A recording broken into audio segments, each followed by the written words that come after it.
Bonjour, aujourd'hui j'ai envie de vous montrer comment vous allez pouvoir faire des harmonies sur vos samples en utilisant uniquement les pistes bus. On va commencer par ouvrir la petite banque de sons qui est sur le côté, donc les packs d'Apple Loops, et je vais en choisir un, donc le World Music, ainsi que une petite guitare un petit peu, on va dire afghani.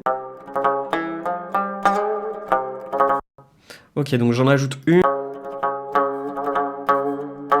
J'en rajoute une seconde, et puis je pense que ça devrait le faire. Hop, je vais en faire une boucle.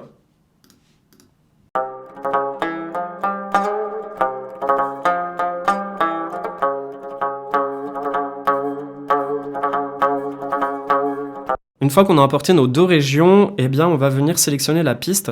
On va sélectionner ici, on va l'envoyer dans une piste bus, on va dire le bus numéro 20.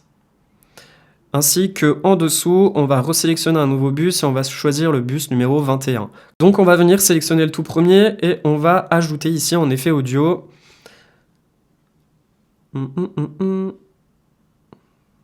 pitch et on va choisir le pitch shifter. Ok, donc le pitch shifter, on va lui mettre un plus 12 ici, on va le mettre au max ici, ainsi que le timing, on va choisir pitch tracking. La latency, on va la mettre en on, et on va pouvoir le fermer. Donc là, on va pas l'écouter tout de suite, on l'écoutera juste après. On va faire pareil sur la deuxième piste, donc sur le deuxième bus, le bus numéro 21. Hop, on peut retrouver plus facilement notre effet juste en dessous, ou autrement, on va venir le resélectionner ici, pitch shifter. Sauf que sur celui-ci, on va mettre un moins 12 en semi-ton. Le mix, on le met au maximum. La latency, on la met en on. Et on va dire pitch tracking. Ok. Donc ensuite, on va activer ici les envois. Donc on va augmenter le volume des envois. Et on va pouvoir écouter.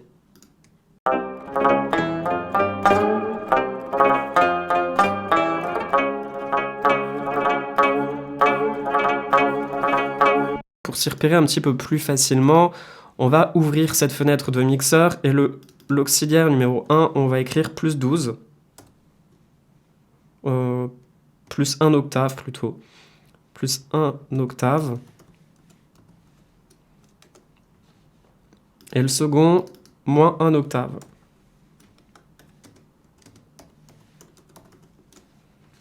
Voilà, puisqu'en fait, on a augmenté de semi-ton. On peut le mettre en play, comme ça on entendra uniquement le premier octave qui est à plus 1.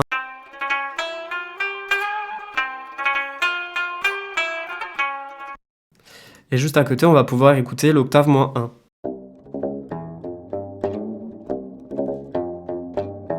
Donc sur ces deux pistes, ce que l'on peut faire, c'est ajouter une petite réverbération, donc chroma reverb. Hop, le dry, on le met au max. Le wet, on va le diminuer un peu. Le decay aussi.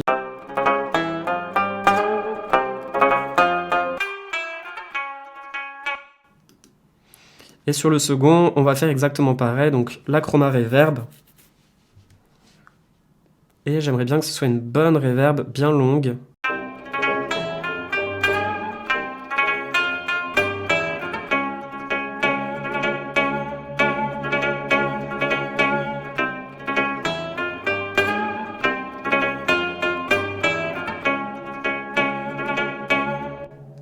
Voilà, donc on va pas du tout toucher au volume général des bus, donc de ces deux pistes-là.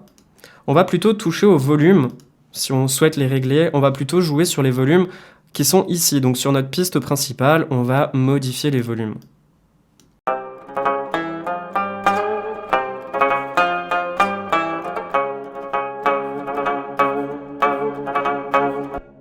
Et ce que l'on peut faire également, eh bien juste en dessous de la reverb, on peut lui ajouter une petite dynamique. On va choisir la dynamique de l'enveloppeur, que j'aime beaucoup.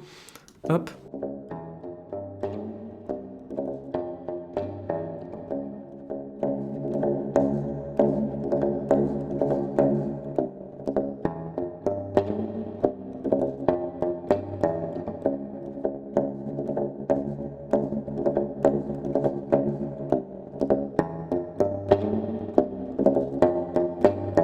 En fait, il va venir casser la reverb, mais tout en la conservant.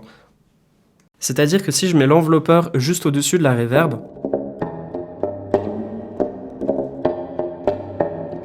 la reverb est toujours prononcée, mais elle est prononcée sur la globalité. Donc si je la mets en dessous, en fait, la reverb sera toujours prononcée, mais elle sera diminuée avec l'enveloppeur, donc avec la dynamique.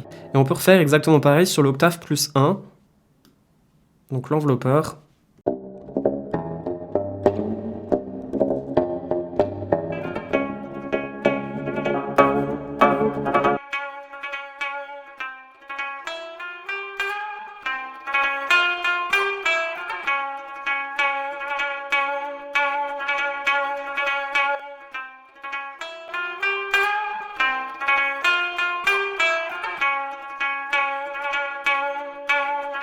Ensuite, eh bien, si vous souhaitez faire des automations avec justement ces effets de pitch qui viennent et qui repartent un petit peu pour ajouter certains grains à l'intérieur de votre composition, eh bien, vous allez venir sélectionner ici donc cette piste principale et on va ouvrir une automation. Donc, on va cliquer sur Touch et on va jouer sur ces deux boutons-là, on va les tourner.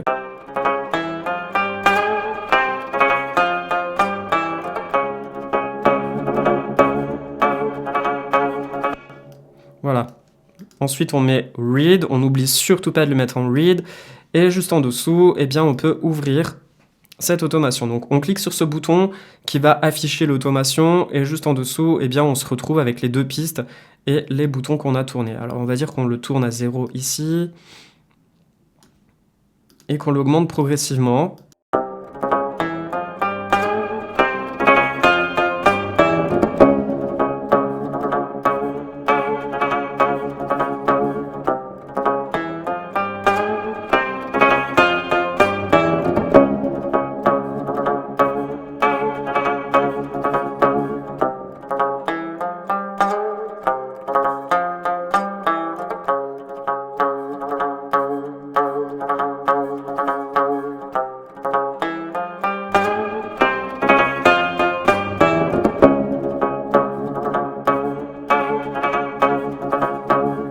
Voilà, c'est tout pour cette vidéo, j'espère qu'elle vous aura plu et surtout qu'elle vous aura aidé. C'est une petite astuce parmi tant d'autres, j'espère en tout cas que vous allez la tester. Et merci à vous d'avoir regardé cette vidéo, n'oubliez surtout pas de mettre des pouces bleus, ça soutient mon travail, ça soutient également toute l'information que je peux vous partager sur cette chaîne YouTube. Et quant à moi, je vous retrouve demain dans une prochaine vidéo, c'est tantôt, ciao!